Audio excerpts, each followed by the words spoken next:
Alright guys, we're going to be working on number 20 right now. It's asking for the perimeter of our shape to the nearest hundredth of a unit. I'm just going to move the camera a little bit. Alright, so the perimeter, I can at least count these straight lines. That's going to be 1, 2, 3, 4. Actually, let's start with saying AB plus BC plus CD plus DE plus EA. That way we don't make any mistakes.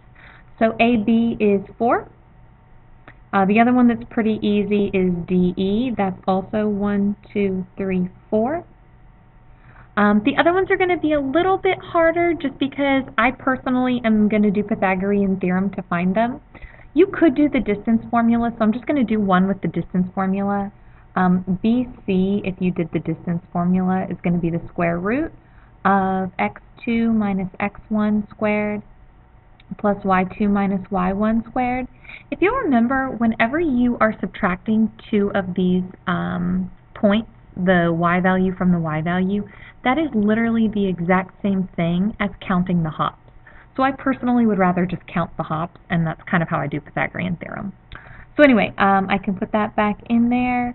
Let's see, the c value for x is 3, and the b value for x is 1.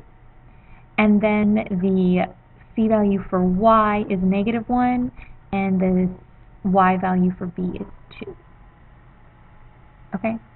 So what I actually would do, and then obviously you can simplify this, I think it's a lot easier just to do this in my head, to make this a Pythagorean theorem problem with BC. I can already see that to count over would be 2 hops to get over to C horizontally, and it would be 3 hops to get down to C vertically. So I prefer to do a squared plus b squared equals c squared, but in my head I know that I'm trying to find c squared, so I know I'm going to square root both sides. So it's really the square root of a squared plus b squared is equal to c. So, and c, lowercase c being c there. So I can kind of tell right now it's going to be 4 plus 9. A squared could be 2 squared, and b squared could be 3 squared. Here you're going to get 2, and here you're going to get 3. So you're going to get the same thing. I'm going to end up getting, here it would be the square root of 4 plus 9. Here I would get the square root of 4 plus 9. So either way, you're going to get that the length of BC is the square root of 13. I'm going to do the rest of them kind of quickly. I can see that this would be 2 across, 3 over. So actually, I know again that's going to be the square root of 13.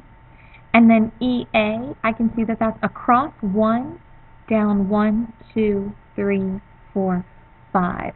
So for EA over to the side, let me just kind of show you that one. It's going to be the square root of 1 squared plus 5 squared, which is the square root of 26. You can go ahead and put that all in your calculator, and once you get your answer, it should be equivalent, after you round it to the nearest hundredth, to 20.31.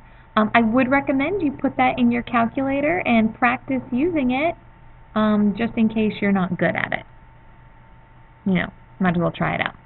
Remember, when you take the end of course exam, the online digital calculator they'll provide you with is very similar to those awesome yellow ones that we used to use, so you actually should be able to type this directly into it without having to be all crazy and write down decimals. So that's a good thing.